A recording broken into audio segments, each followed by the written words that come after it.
بسم الله الرحمن الرحيم يا أيها الذين آمنوا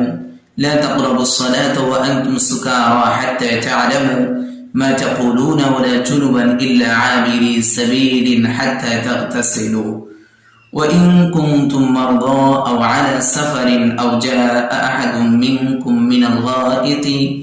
أو لامستم النساء فلم تجدوا ماء فتيمموا صعيدا طيبا فامسحوا بوجوهكم وأيديكم إن الله كان عفوا غفورا. O you who believe, do not approach prayer while you are intoxicated until you know what you are saying, or when you are impure, except when passing through a way, until you have bathed. And if you are ill or on a journey,